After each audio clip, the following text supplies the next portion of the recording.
Rhythm, we're very accustomed to the kind of infrastructure development that we see all around us and in the country as well, given the kind of thrust and the impetus that the government has put on infrastructure as a whole.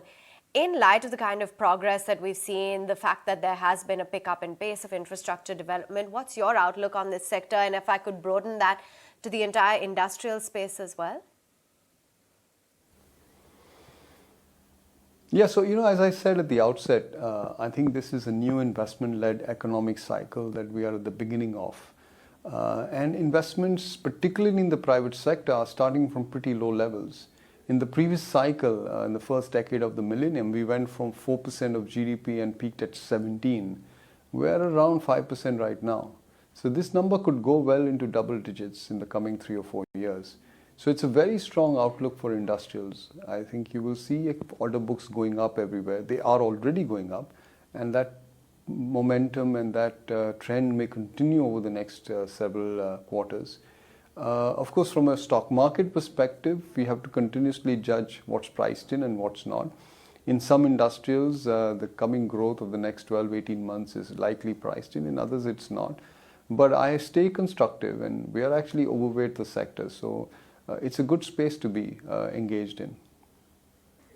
Ridham, just wanted to understand, aside of industrials, what are the other sector overweights that you have?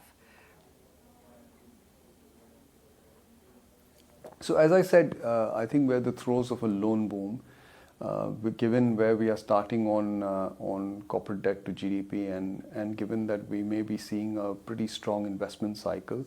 So credit growth could be materially higher than what we've seen over the last 10, 12 years. And that should favor financials. Within those, I think at the moment at least, because our view is that the rate cycle has peaked, the non-banking lenders may see a better margin situation than the banks. So the banks will have to go through some consolidation in NIMs or maybe even a decline in the coming 12 months. And to that extent, I think the NBFCs look like a better space. But with the 3 to 4 year view, I think all the lenders are going to have a very good time. And generally speaking, we are bullish on the financials and overweight. In fact, it is our biggest overweight and most strong recommendation that we are making to investors.